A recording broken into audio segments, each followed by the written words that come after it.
Saat ini kami, anak-anakmu, kami umatmu telah memuji menyembah Engkau. Tiba saatnya kami rindu mendengarkan kebenaran firman Tuhan. Biar Bapa berbicara bagi setiap kami, urapi kuduskan setiap kami, layakan kami untuk menerima hal yang kudus yang berharga dari kerajaan surga. Tuhan tolong kami agar sepanjang pengiringan kami kepada Tuhan, kami dapat bertumbuh, kami dapat berbuah dalam kehidupan ini. Kami dapat menghasilkan buah-buah yang akan bisa dinikmati oleh Tuhan dan oleh sesama. Tuhan ampuni kami apabila Engkau dapati kami menjadi orang Kristen yang puluhan tahun ikut Tuhan tapi tidak bertumbuh. Kami stagnan seperti pohon plastik yang tidak bisa bertumbuh. Tuhan ampuni kami dan Tuhan tolong setiap kami saat ini, hari ini, agar kami menjadi Kristen yang iman kami terus berlari dalam Tuhan, terus bertumbuh dalam Tuhan. Karena kami tahu waktu singkat, biar setiap kami Tuhan Yesus terus memacu diri kami dan terus bertumbuh di dalam Tuhan. Di dalam nama Yesus, urapi kuduskan hamba-Mu Tuhan, pakai hamba-Mu menjadi alat dalam tangan menyampaikan kebenaran firman Tuhan. Dan kami percaya saat firman Tuhan disampaikan, yang sakit disembuhkan, yang lemah dikuatkan, yang bimbang diberikan keteguhan kepastian dalam Tuhan. Terpujilah nama-Mu, biar semua keangkuhan hati kami, keangkuhan manusia yang menentang pengenalan akan kebenaran firman Tuhan, kami patahkan itu di dalam nama Yesus Tuhan. Dan biar setiap kami ketika firman Tuhan datang, kami tidak menolaknya, tapi kami menerimanya untuk firman itu membentuk kehidupan kami, menguatkan kehidupan kami, membebaskan kami. Kami dipulihkan melalui kebenaran firman Tuhan. Di dalam nama Yesus, kami sambut kebenaran firman Tuhan. Haleluya. Semua yang siap dengan firman Tuhan, sama-sama kita katakan amin. Puji Tuhan. Shalom. Shalom, shalom, shalom. Yesus dahsyat. Sekali lagi shalom. Shalom, shalom, shalom. Yesus dahsyat. Puji Tuhan. Selamat datang Bapak Gembala ke Fok Ambon. Ya, saya agak sedikit gugup ya. Ya, puji Tuhan. Tema gereja kita masih tentang terus berlari. Ya, pesan Tuhan masih terus diulang bagi kita tentang jangan berhenti berlari. Sebab dunia sekarang semua sedang berlari, bahkan kecepatannya makin cepat. Semakin hari makin cepat, bukan berjalan tapi berlari. Dengan adanya teknologi yang semakin cepat sekarang ini, seperti misalnya mobil ya, mobil atau kendaraan listrik yang sekarang sudah mulai keluar baru. Nah, Bapak Ibu yang diberkati oleh Tuhan, semakin teknologi berlari, semakin segala sesuatu yang ada dalam dunia ini berlari. Bahkan tingkat dosa, tingkat amoral, tingkat kejahatan pun berlari. Maka Tuhan mengingatkan kita lewat Bapak Gembala, ya, bagaimana dengan anak-anak Tuhan jika dunia terus berlari? Banyak anak-anak Tuhan yang masih jalan di tempat, yang masih berlari di tempat, banyak yang masih loyo, bahkan ada yang lemas, ada yang sudah berhenti berlari. Minggu lalu saya sudah pernah jelaskan mengapa orang berhenti berlari. Salah satunya karena tidak punya tujuan, tidak tangkap visi daripada Tuhan. Akhirnya dia tidak tahu arah kemana dia harus melangkah. Ada juga yang mungkin kehabisan bahan bakar di tempat mati. Ada yang sudah puas dan merasa cukup. Sudah cukup dengan kekristenan yang seperti ini. Yang penting beta yang bikin susah orang. Yang penting beta tetap agama Kristen, saya pindah agama. Ini sudah cukup. Ya, kita merasa puas yang begini ini sudah. Beta tuh lebih baik daripada dia itu. Makanya tadi pagi saya katakan dalam doa persiapan, ya, ketika dalam doa persiapan kita sudah lewat 20 menit, ya, baru cuma 2 orang kalau tidak salah, ya. Makanya Bapak Ibu para pelayan Tuhan, jemaat Tuhan, kalau kita punya standar manusia, standar pertumbuhan iman kita manusia, beta tuh sudah baik daripada itu, dia juga terlambat mau. Beta ini setia, saya sama dengan dia itu. Nah, kalau kita punya standarnya dia itu, maka kita akan berhenti untuk berlari karena kita merasa sudah cukup nih, sudah cukup baik nih seperti ini. Ya, standar kita manusia manusia. Nah, itu membuat langkah kita berhenti, kita tidak lagi berlari dalam kehidupan ini.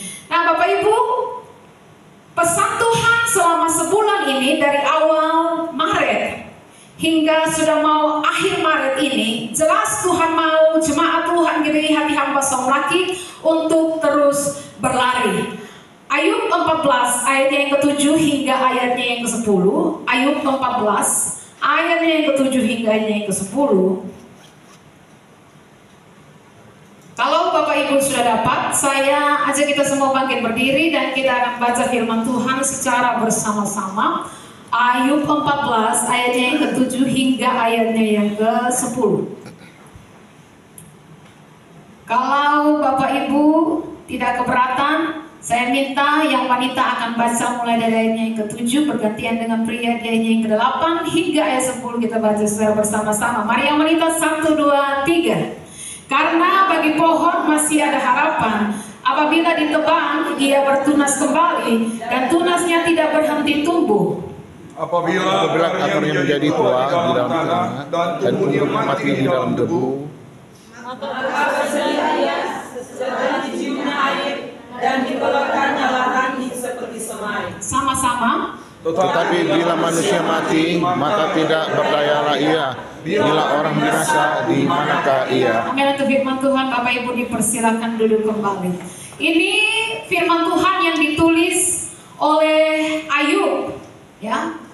Dan saya tangkap bahwa ini berhubungan dengan tema firman Tuhan kita di minggu-minggu ini.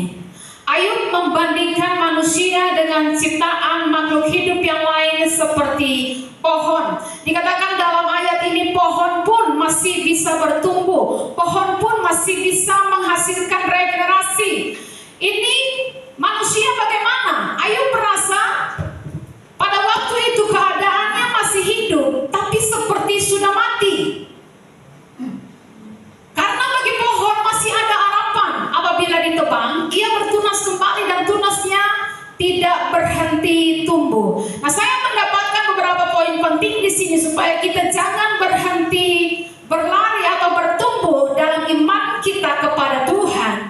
Yang pertama di ayatnya yang ke-7 bagian A dikatakan di sana karena bagi pohon masih ada harapan, supaya kita bisa terus berlari bertumbuh dalam iman kita kepada Tuhan. Yang pertama, miliki pengharapan di dalam Tuhan. Karena bagi pohon masih ada harapan. Apa yang hilang dari Ayub? Apa yang hilang dari orang-orang percaya hari-hari ini? Ya, sehingga membuat kita tidak lagi berlari. Karena kita tidak memiliki pengharapan. Tanpa pengharapan, walaupun seorang hidup, sebenarnya dia sudah mati. Dia sudah tidak lagi berlari, diam di tempat. Dia sudah tidak lagi melakukan apa-apa. Di sini kita melihat Ayub membandingkan bagaimana hidup manusia dengan kelompok makhluk hidup yang kelasnya jauh di bawah manusia, jauh kualitasnya. Ya. Manusia kelasnya lebih tinggi, tapi kalah dengan ciptaan yang lain seperti pohon. Pohon masih memiliki pengharapan. Pengharapan ini sangat penting dalam kehidupan kita. Coba kita lihat Amsal 18 ayat yang ke-14. Bapak Nus tolong bacakan bagi kita. Amsal 18 ayat 14.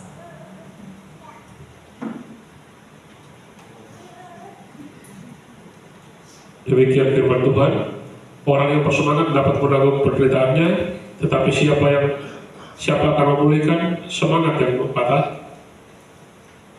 Orang yang bersemangat dapat menanggung penderitaannya, tetapi siapa akan memulihkan semangat yang patah? Semangat yang patah itu lebih susah dibangkitkan kembali. Makanya dikatakan juga dalam Amsal, semangat yang patah itu mengeringkan tulang. Hati yang gembira adalah obat yang manjur, tetapi semangat yang patah mengeringkan tulang. Ketika seorang tidak punya harapan, ketika seorang tidak punya lagi semangat untuk mencapai sesuatu, untuk mencapai visi Tuhan dalam hidupnya, maka dia akan sangat sulit untuk dibangunkan. Contoh, kalau kita sudah banyak duduk, sudah bermalas-malasan, tidur-tiduran, ya, lalu untuk mau bangkit mengerjakan sesuatu lagi itu sudah sulit, ya. Sudah agak malas, biasanya bahasa trennya sekarang mager, malas gerak. Ya, jadi yang mager-mager ayo pesan nanti diantar, ya, malas gerak. Nah, biasanya kalau kita punya istilah orang baru bangun tidur, mau kerjakan sesuatu itu harus kumpul nyawa dulu. Kumpul nyawa supaya dia bisa semangat lagi untuk mengerjakan segala sesuatu. Semangat harus dikobarkan kembali. Kenapa? Karena manusia ini sifatnya nyaman. Ya, tanpa semangat orang akan loyo. Tanpa semangat orang akan lemah. Bahkan orang itu akan semakin cepat tua. Apalagi kalau kita tidak berlari. Berlari itu membutuhkan energi yang besar, membutuhkan energi yang luar biasa. Dalam iman kita seringkali kita lupa bahwa harapan itu hanya ada di dalam Tuhan. Kita bisa melihat bahwa dunia terus berlari, mempengaruhi manusia termasuk orang percaya, supaya kita teralihkan, supaya kita ikut di dalamnya. Coba lihat sekarang banyak hal yang disediakan di HP kita lewat media sosial. Nonton ini nanti kamu dibayar, main game ini nanti kamu dapat uang, menghabiskan waktu, seakan-akan mengalihkan fokus kita dari sesuatu yang penting kepada sesuatu yang tidak penting. Bahkan untuk main game ini, untuk apa lagi, untuk nonton iklan ini, kamu dibayar. Kalau bersekutu dengan Tuhan, kalau berdoa, kalau ibadah, belum tentu kamu dapat uang. Tapi kalau kamu main game ini, kamu nonton drama Korea ini, kamu tuh dapat penghiburan yang baru, kamu tuh dapat uang yang banyak. Ya, dialihkan fokus kita. Bahkan sekarang lagi tren-trennya apa itu, FB Pro kalau saya salah. Kita kurang mengerti deh yang begitu-begitu. Kalau suami saya lebih mengerti. Ya, saya lihat ya, ibu-ibu di segala penjuru dunia, termasuk di Somlaki, semua menyimpan dalam rumah, update, ya. Apalagi goreng ikan, ya guys, kita akan segera goreng ikan. Ya, ini cara bikin ikan bumbu balado, bumbu Pakistan. Sebagai saya punya suami punya satu bumbu ikan, namanya ikan bumbu kuning Pakistan. Tidak tahu apa bumbu Pakistan sebelah mana. Pokoknya ikan bumbu kuning Pakistan. Ya, sebenarnya saya coba lah bikin ikan bumbu kuning Pakistan itu, lalu bikin kasih real. Kata berapa yang nonton, berapa yang tertarik. Ya. Ataukah ikan kuah asam apa Arab Saudi. Ya, cobalah abang pulang lalu bikin. Pokoknya abang ini juga update selalu, realnya naik terus. Ya, jadi jangan sampai perhatian kita teralihkan dari Tuhan kepada hal-hal. Pastinya bahwa memang kita tidak ketinggalan dengan teknologi, tapi pastinya kita harus tetap punya waktu yang khusus dengan Tuhan. Amin. Supaya kita tidak teralihkan fokus kita. Banyak sekali hal-hal yang tidak kita sadari bahwa dunia sedang menarik kita untuk menjauh daripada Tuhan, menarik kita begitu dalam. Ya, ada hal-hal saja yang menarik dalam pekerjaan, ada hal-hal saja yang menarik kita dalam hal hobi kita. Ya, semangat kita hanya di dalam dunia ini, bukan lagi untuk Tuhan. Dalam Amsal 23 ayat 17 hingga ayatnya yang ke-18. Amsal 23 ayat 17 hingga ayatnya yang ke-18. Janganlah hatimu iri kepada orang-orang yang berdosa, tetapi takutlah akan Tuhan senantiasa, karena masa depan sungguh ada dan harapanmu tidak akan hilang. Amin. Amin. Karena masa depan sungguh ada dan harapanmu tidak akan hilang. Mengapa kita harus takut akan Tuhan? Mengapa kita harus terus mencari Tuhan? Di situ dikatakan karena masa depan sungguh ada dan harapanmu tidak akan hilang. Seseorang yang mengerti bahwa dia masih punya masa depan di dalam Tuhan, masih punya harapan di dalam Tuhan, ya, dan harapannya tidak akan hilang, semangatnya pun akan terus menyala-nyala untuk Tuhan. Ada amin. Amin. Ya.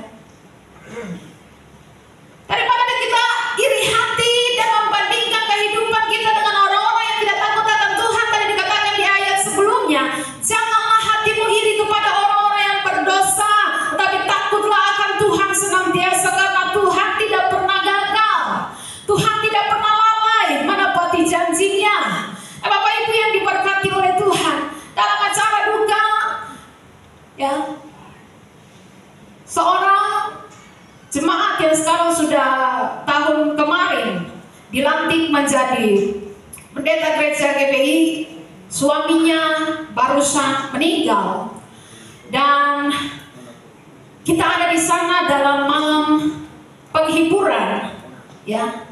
Dan benar-benar bagaimana saya melihat, saya kuatkan dia, "Nih suamimu sudah berbahagia." Kenapa saya bisa bilang berbahagia? Karena dari yang istrinya saksikan bagaimana suaminya 2023 awal sudah mulai memutuskan, "Saya mau berhenti dengan rokok, dengan miras, saya benar-benar berhenti." Memang dari 2022 bawah itu dia masih aktif, sekalipun di depan kita mungkin dia tahan-tahan, tapi masih sedikit-sedikit ada, bisa kalau kumpul teman-teman masih minum sopi, masih merokok juga. Tapi kemudian istrinya bilang ketika di awal 2023 tidak tahu apa yang bikin dia jamah hatinya, dia bilang, "Ma, beta mau bertobat juga."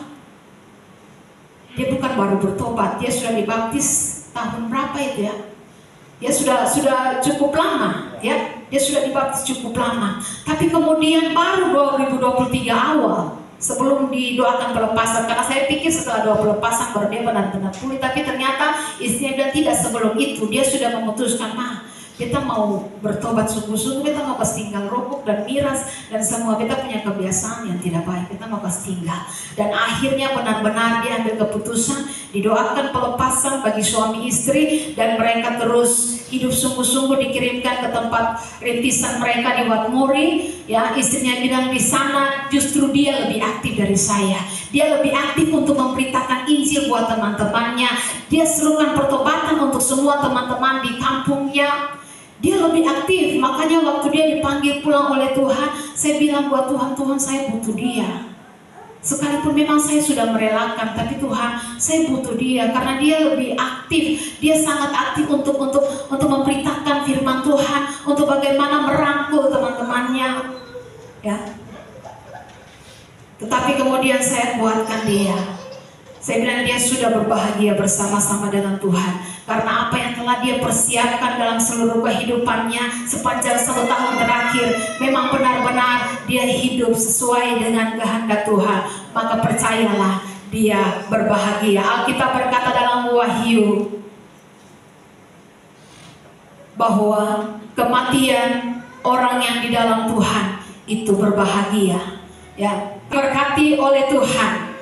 Sekalipun memang istri daripada almarhum merasa bahwa ada yang hilang, ada yang patah dari hidupnya, ada yang pincang nanti ketika dia berjalan, ketika dia kembali ke rumah, tidak ada lagi suami, kepala keluarga, ada yang pincang. Tapi saya selalu ingatkan dia, ada Gembala yang agung yang tidak pernah meninggalkan engkau. Kehidupanmu tidak akan pincang, kau akan terus mengerti rencana Tuhan. Apa yang Tuhan rencanakan di balik dipanggil pulangnya suamimu. Alkitab katakan karena harapan kita atau masa depan kita sungguh ada, itu janji Tuhan. Bahkan dalam Yesaya 40 ayatnya yang ke-31, coba tolong bacakan bagi kita. Yesaya 40 ayatnya yang ke-31. Tetapi orang-orang yang menanti-nantikan Tuhan mendapat kekuatan baru. Mereka seumpama Raja Wali yang naik terbang dengan kekuatan sayapnya. Mereka berlari dan tidak menjadi lesu. Mereka berjalan dan tidak menjadi lelah. Orang-orang yang menanti-nantikan Tuhan mendapatkan kekuatan yang baru.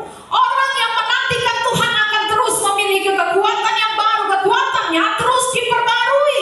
Dia tidak akan naik turun dalam kehidupannya. Dia akan semakin naik dan bukan turun. Raja Wali ketika badai datang, dia akan semakin naik. Ketika masalah datang, gagal datang untuk mengganggu dia, untuk mencabut bulu-bulunya, dia akan melakukan hal ini. Dia akan semakin terbang tinggi.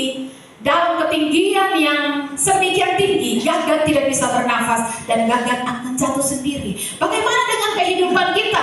Dalam pengiringan iman kita kepada Tuhan, dalam kekristenan kita, ketika orang ganggu kita, ketika orang menyinggung perasaan kita, ketika orang menekan kita, ketika mungkin orang memfitnah kita, apa yang kita lakukan? Apakah kita semakin terbang tinggi dalam kemuliaan Tuhan, atau kita stop lalu kasih naik status dulu? Kasih naik status dulu, ya. bikin dia tersinggung. Bila perlu pasang ayat firman Tuhan, serang dia pakai firman Tuhan. Ya, apa yang kita lakukan ketika ada orang yang seakan-akan menyinggung kita? Ingat, kembali saya katakan bahwa setiap orang yang seakan-akan menyinggung kita, setiap orang yang seakan-akan menyakiti perasaan kita, itu dipakai oleh Tuhan untuk mereka jadi pahat bagi kita, mengukir hidup kita semakin indah. Apakah itu suami, istri kita, anak-anak kita, mereka adalah pahat yang kemudian Tuhan pakai untuk mengukir kita semakin indah. Karena Alkitab katakan besi, menajamkan besi manusia ditajamkan oleh sesamanya. Ya. Kadang-kadang kita kalah dengan orang dunia. Dan banyak kisah dalam Alkitab kita dapati orang Kristen dalam hal semangat loyo. Yesus pernah bertemu dengan perempuan Kanaan Sirofenesia, dan Yesus katakan tidak layak, katakan kepada perempuan ini, tidak layak bahwa dia mendapat bagian dalam hal-hal yang disediakan bagi orang Israel. Tidak baik mengambil roti yang disediakan bagi anak-anak lalu melemparkannya kepada anjing. Tapi bagaimana wanita ini tidak patah semangatnya, sekalipun dibilang anjing, kita belum dibilang anjing juga pada pesinggung sedikit. Atau si mau datang ibadah lain. Wanita yang tidak percaya kepada Tuhan, yang dia belum pernah dengar tentang Tuhan, dia bukan Israel, dia bukan umat Tuhan. Tapi ketika Tuhan bilang tidak pantas mengambil roti yang disediakan bagi anak-anak Israel lalu melemparkannya kepada anjing, tapi dia tidak patah semangatnya. Dia katakan, ya Tuhan, anjing pun makan dari remah-remah yang jatuh dari meja tuannya. Ya. Walaupun dikatakan dia seperti anjing, dia tetap punya semangat untuk mendapatkan harapan di dalam Tuhan. Anaknya pasti disembuhkan. Kadang-kadang orang dunia lebih ngotot untuk mencari Tuhan daripada anak-anak Tuhan. Mungkin anak-anak Tuhan karena sudah terlalu nyaman. Ya. Ada juga contoh perempuan pendarahan 12 tahun. Untuk bisa bertemu dengan Yesus, dia harus berjuang karena bungkuk. Lalu kemudian dia mungkin sudah agak tua, dalam keadaan yang sakit. Yang berikut masalahnya adalah orang berbondong-bondong ada mengelilingi Yesus. Bagaimana saya bisa berjumpa dengan Yesus? Tapi itu tidak membuat dia menyerah. Dia terus berusaha, dia terus mengerahkan seluruh tenaganya untuk bisa berjumpa dengan Yesus. Makanya saya kemarin katakan dalam minggu kemarin, jangan jadi Kristen murahan. Hujan rintis sedikit, Ibu Pendeta, sore bisa datang ibadah ada hujan. Ingus turun sedikit saja, Ibu Pendeta, bisa datang ibadah. AC kurang dingin, ada hujan marah, bisa ibadah, terlalu panas di gereja. Kita jadi Kristen murahan. Ya, Ibu Pendeta jangan marah. Hari Minggu nih beta kemarin memang kerja banyak, jadi beta hari beta mesti istirahat. Jadi hari Minggu kita pakai untuk tidur sampai malam. Ya, Bapak Ibu yang diberkati oleh Tuhan, ketahuilah kadang-kadang orang dunia, orang yang tidak kenal Tuhan, mereka lebih bersemangat cari Tuhan ketimbang orang-orang yang sudah disebut umat Tuhan. Karena umat Tuhan ini merasa saya kan sudah umat Tuhan. Sudah sepantasnya saya diberkati oleh Tuhan. Sudah sepantasnya saya menerima berkat daripada Tuhan. Jadi seperti 9 orang yang tidak kembali, cuma 1 yang kembali, 10 yang disembuhkan, cuma 1 yang kembali. 1 itu adalah orang yang tidak kenal Tuhan. 1 itu adalah seorang Samaria yang disudutkan, yang dikucilkan oleh orang Israel. Tapi Samaria inilah yang kembali kepada Tuhan dan bersyukur. Tuhan bilang, kenapa cuma 1? Yang 9 kemana? Yang 9 mereka merasa pantaskah kita disembuhkan. Ya, kan kita umat Tuhan, kan kita orang pilihan Tuhan. Jangan-jangan kita menjadi orang Kristen yang seperti ini. Kita tidak merasa membutuhkan Tuhan. Perempuan pendarahan 12 tahun, dia berusaha untuk ketemu Yesus sekalipun sulit. Ya, dia terobosi kerumunan orang banyak, diperlukan banyak kekuatan, banyak usaha dan perjuangan. Belum lagi kalau dia lewati tengah-tengah orang yang harus menganggap dirinya najis. Ya, Tapi wanita ini punya pengharapan kepada Yesus. Karena itu dia tetap bersemangat menerobos orang-orang walaupun dia akan dikutuki, dicemooh orang-orang. Dia harus ambil resikonya. Kemarin saya katakan kepada istri almarhum, ya, karena dia ceritakan bagaimana hinaan, cemoohan daripada orang-orang yang datang. Suamimu itu sakit karena kamu itu sudah pindah gereja. Sekarang kalau kamu mau suamimu sembuh, kamu harus bertobat. Ya, kamu harus bertobat, kembalilah. Ya, kembalilah kepada gereja di mana kamu potong pusar di sana. Kembali supaya suamimu sembuh. Pokoknya segala macam hinaan, segala macam cemoohan dia terima. Tapi kemudian saya katakan kepada dia, teruslah berjalan, teruslah berlari dalam kehidupan ini, ada Tuhan yang bersama-sama. Teruslah berlari sampai semua cemoohan itu berubah menjadi tepukan tangan. Karena mereka melihat engkau tidak pernah menyerah. Sekalipun sudah pincang, sudah tidak punya suami, cuma berjalan dengan 2 anak, jangan menyerah, tetap semangat dan tetap melayani Tuhan. Sampai semua orang yang tadinya mencemooh, mereka akan kembali bertepuk tangan karena melihat ada kemenangan yang terjadi. Ya. Nah, Bapak Ibu yang diberkati oleh Tuhan, kalau dunia dan segala sistemnya sedang berlari, ya, maka Tuhan mau kita anak-anak Tuhan juga harus terus berlari, bahkan lebih cepat. Karena kita sedang berpacu dengan waktu yang semakin singkat, kita sedang berpacu dengan kedatangan Tuhan yang tidak lama lagi. Pengkhotbah katakan, orang yang tidak punya pengharapan itu sama dengan orang mati, ya. Coba kita lihat dalam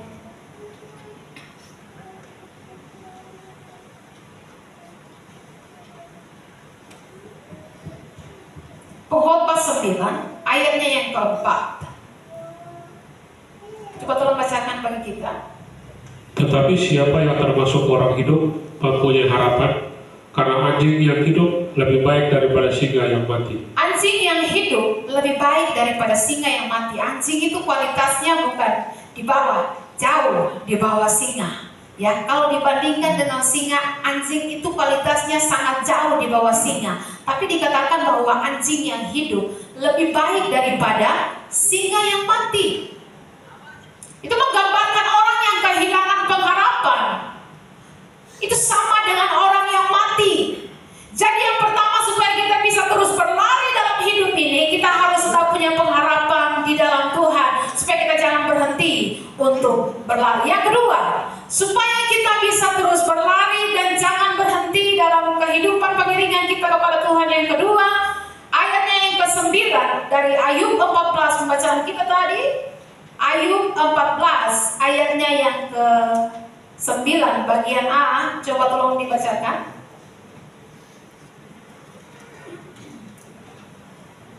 Maka bersemilah ia setelah diciumnya air. Sampai di situ, maka bersemilah ia setelah diciumnya air. Ayub menggambarkan sebuah pohon yang harusnya hampir mati, yang harusnya sudah tidak ada harapan, tapi setelah dia mencium adanya air, bersemi kembali ia, hiduplah kembali ia.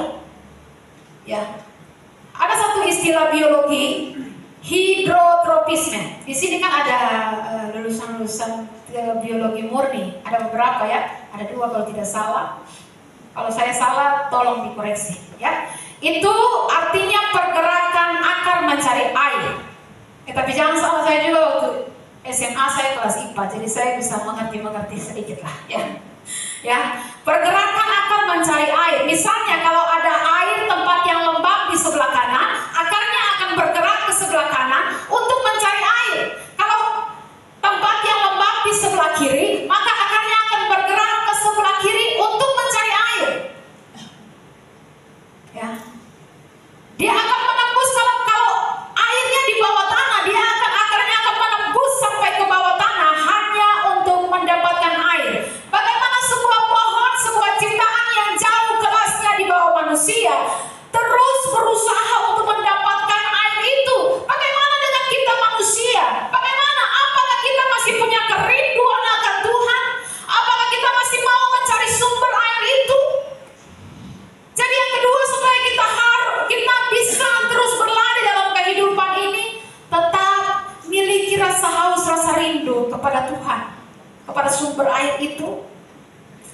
Dalam Alkitab ada kisah perempuan Samaria yang hidupnya dikucilkan atau bahkan jadi bahan omongan orang karena kawin cerai. Tapi ketika kita lihat, dia berjumpa dengan Yesus di sumur Yakub, dan di situ dikatakan bahwa Yesus menawarkan mata air yang sesungguhnya. Kalau engkau minum dari air itu, engkau tidak akan pernah haus lagi. Apa yang dikatakan oleh wanita ini? Tuhan, berikanlah air itu kepadaku. Ya, dia sedang mencari sumber air itu. Apakah kita sebagai orang Kristen umat Tuhan masih haus untuk mencari sumber air itu? Atau kita sudah merasa cukup, tidak haus lagi? Tidak merasa membutuhkan Tuhan lagi? Pohon yang hampir mati, ketika dia mencium ada air di situ, ketika akarnya mencium ada air dekatnya, dia akan hidup lagi, dia akan bertunas lagi. Tapi kita, manusia, orang Kristen, apakah kita masih punya kerinduan sama seperti perempuan Samaria ini? Perempuan yang bukan orang percaya. Samaria itu dianggap tidak layak dalam mendapatkan janji-janji Tuhan. Tapi ketika dia ditawarkan air, dia cepat-cepat ambil, dia minta. Mazmur 1 ayatnya yang ke-1 hingga yang ke-3 menjelaskan bagaimana sebuah pohon ketika dia ditanam di tepi aliran air yang begitu berlimpah. Coba kita baca Mazmur 1 ayatnya yang ke-1 hingga ayatnya yang ke-3. Berbahagialah orang yang tidak berjalan menurut nasihat orang fasik, yang tidak berdiri di jalan orang berdosa, dan yang tidak duduk dalam perkumpulan pecemooh. Tetapi yang kesukaannya ialah Taurat Tuhan, dan yang merenungkan dengan Taurat itu siang dan malam. Ia seperti pohon yang ditanam di tepi aliran air, yang menghasilkan buahnya pada musimnya, dan yang tidak layu daunnya. Apa saja yang diperbuatnya berhasil. Apa saja yang diperbuatnya berhasil. Dia selalu menghasilkan buah pada musimnya. Daud katakan kalau kita adalah orang Kristen yang dekat dengan sumber air itu, seharusnya hidup kita menghasilkan buah pada musimnya. Berbeda dengan pohon yang tidak mendapatkan air, dia akan kering dan mati. Kita harus terus mencari air itu, terus merindukan air itu. Bahkan pemazmur katakan seperti rusa yang merindukan sungai yang berair. Ya, terus rindukan Tuhan dalam kehidupan kita supaya kita punya kekuatan untuk bisa terus berlari dalam iman kita kepada Tuhan. Tadi dikatakan sebuah pohon itu akan mendapatkan banyak buah ketika ia ditanam di dekat aliran air. Apakah keadaan kita sudah demikian? Sudah ditanam seperti pohon di tepi aliran air? Kalau kita sudah hidup dalam kekristenan kita dekat dengan Tuhan, apakah hidup kita sudah berbuah? Atau jangan-jangan kita seperti peribahasa, seperti tikus yang mati di dalam lumbung padi? Dekat dengan makanan tapi bisa mati. Dekat dengan makanan tapi bisa kelaparan. Jangan-jangan kita menjadi orang Kristen yang dekat dengan Tuhan, dekat dengan sumber air, begitu banyak air, tapi air itu tidak kita gunakan, air itu tidak kita pakai. Ya. Daud jelas mengatakan hanya pohon yang terus merindukan air. Bapak Ibu, hanya pohon yang terus merindukan air dan terus mencari air yang akan terus bertumbuh dan menghasilkan buah. Kalau hari-hari ini kita tidak sedang merindukan Tuhan, diajak berdoa, aduh nanti dulu. Diajak ibadah, iya, tapi tidak seperti orang yang tidak punya semangat. Ya, apalagi kalau sudah, aduh hari Minggu pada bisa pati, rasa-rasa kemarin baru ibadah, seibadah lagi kembali. Iya ada konser gabungan, tetapi konser pemalas. Ya. Kalau hidup kita sudah tidak merindukan Tuhan, dengar ini baik, hanya pohon mati yang tidak merindukan air. Hanya pohon mati yang akarnya tidak mencari air. Sebab pohon mati memang tidak perlu air lagi kan. Pohon mati itu sekalipun dia ada di dekat air, sudah mati, dia sudah tidak membutuhkan air. Maka kalau kita dalam kekristenan kita, waktu-waktu ini kita sedang merasa tidak membutuhkan Tuhan, mau berdoa juga malas, mau ibadah juga tidak ada semangat, ya, mau lakukan segala sesuatu untuk Tuhan itu tidak ada semangat, maka cek kembali, jangan-jangan kita sudah jadi pohon mati. Yang tadi saya katakan dalam doa, pohon plastik, ya, pohon plastik yang tidak mengalami pertumbuhan, kelihatannya hidup tapi sebenarnya mati. dekat dengan Tuhan, kelihatannya dekat dengan Tuhan, tapi tidak merindukan air itu, tidak mencari air itu lagi. Sehingga sekalipun Alkitab sudah berkata, carilah Tuhan selama dia masih bisa ditemui, tapi orang tidak punya kerinduan untuk cari Tuhan. Orang tidak punya kerinduan untuk mencari wajah Tuhan. Jangan-jangan kita jadi orang Kristen yang seperti ini. Maka kalau kita sudah menjadi pohon mati, kembalilah bangkit. Kembalilah bangkit dari kematian kita.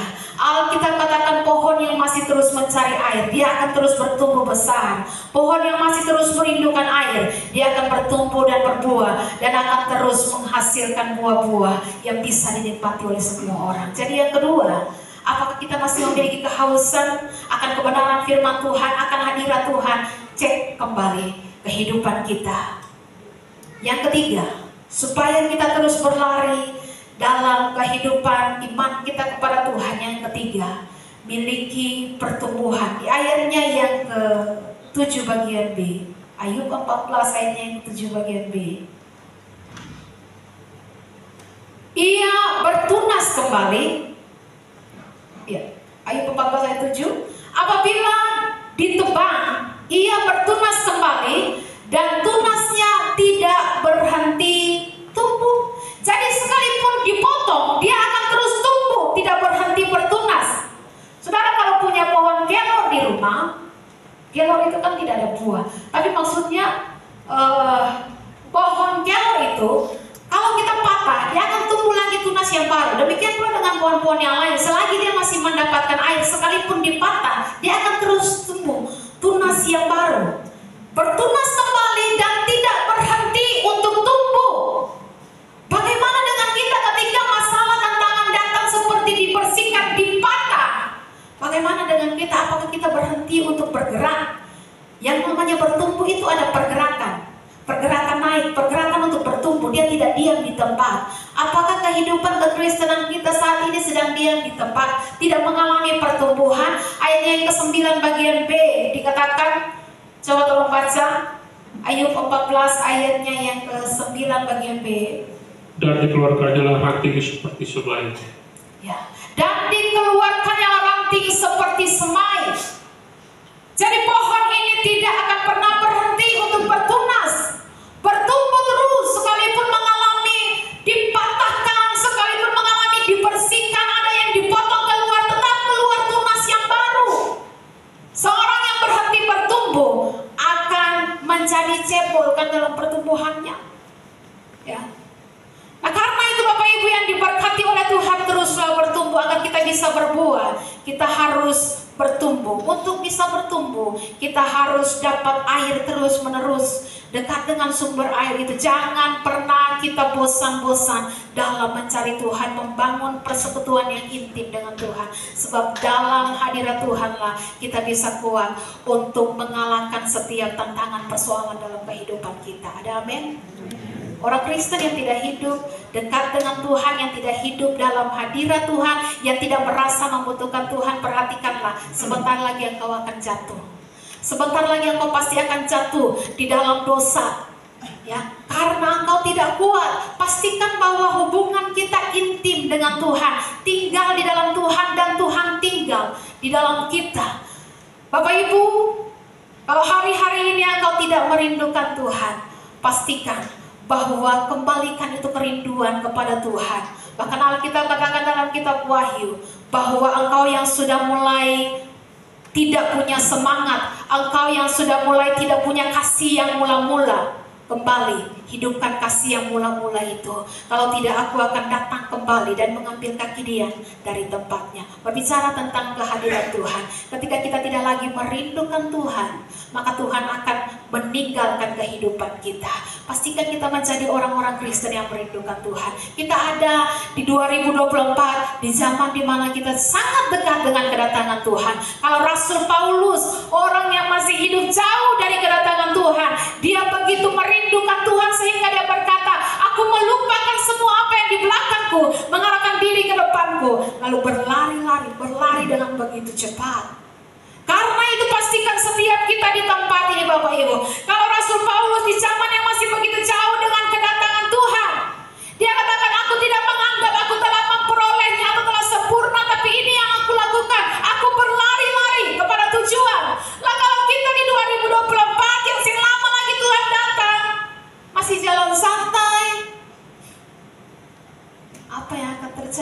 kita. Ya, pasti akan ketinggalan. Makanya saya katakan minggu kemarin, jalan untuk sampai ke surga itu sempit, Pak, sempit. Kalau hari-hari ini engkau berpikir bahwa kekristenan itu seharusnya enak-enak dong, nyaman-nyaman dong, tidak usah terlalu susah, tidak usah terlalu berjuang, jangan terlalu salim lagi, jangan terlalu kudus lagi, sorry ya. Alkitab katakan, Tuhan bilang, jalan ke surga itu sempit, harus berjuang. Kalau cuma jadi orang Kristen yang berusaha, tidak akan sampai masuk ke sana. Sebab jalan ke surga itu sempit dan sedikit orang yang melewatinya. Karena sedikit orang Kristen yang mau untuk repot-repot dalam imannya kepada Tuhan, mau untuk dituntun, mau untuk diarahkan, bersedia beri diri untuk dituntun, tunduk kepada pimpinan. Tapi banyak orang yang tidak mau repot-repot dengan imannya. Makanya Tuhan katakan, lebarlah jalan yang menuju kepada kebinasaan, dan banyak orang yang sedang melewatinya. Kita suka dengan jumlah yang banyak, ya. Kita suka dengan jumlah yang banyak. Ibu pendeta, kayaknya banyak orang tuh suka tuh yang begini boleh, ya. Kita suka dengan jumlah yang banyak, banyak orang sementara melewatinya karena orang Kristen lebih banyak, tidak suka direpotkan. Kalau boleh saya jadi Kristen tapi jangan tahu, atau saya punya kehidupan lain. Firman Tuhan tuh bilang, kalau atau begini lah, mesti begini, jangan itu, ya. Jangan terlalu dalam kehidupan. Beta ini kan manusia, harus hidup suka hati beta dong. Kita akan berjuang karena pintu itu sempit dan sedikit orang yang bisa melewati. Kalau engkau hanya berusaha, beta kan sudah berusaha ya pendeta untuk tinggalkan dosa. Tapi kalau saya bisa, ya mau diapakan lagi? Ya sudah, engkau tinggal saja di luar. Ya, ibu pendeta, beta ini sudah berusaha untuk saya marah-marah, saya emosi lain. Tapi beta percaya, beta pasti masuk surga. Kenapa ya pendeta? Beta ini majelis 3 periode ya pendeta. Waktu masih dari kerja lama tuh beta majelis 3 periode. Iya, biar bapak majelis 3 periode. Alkitab bilang, banyak orang nanti pada akhirnya datang berseru kepada Tuhan. Tuhan, bukankah kami bernubuat demi namamu, menyembuhkan orang, mengusir setan. Bahkan kami majelis 3 periode Tuhan. Tuhan bilang, hanya dari hadapanku kamu semua pembuat kejahatan. Pembuat kejahatan itu bukan membunuh, berzina saja. Tapi pembuat kejahatan adalah orang yang tidak hidup sesuai kehendak Tuhan, hidup sesuka hati. Makanya Tuhan bilang, hanya dari hadapanku karena aku tidak mengenal engkau. Pastikan bahwa dalam kekristenan kita hidup sesuai dengan kehendak Tuhan. Amin. Teruslah bertumbuh dalam iman kita kepada Tuhan, miliki pertumbuhan, rindukan akan Tuhan, dan tetaplah berpengharapan kepada Tuhan. Sebab pengharapan di dalam Tuhan tidak pernah mengecewakan. Amin. Untuk firman Tuhan, saya undang pemain musik WL Singers maju ke depan.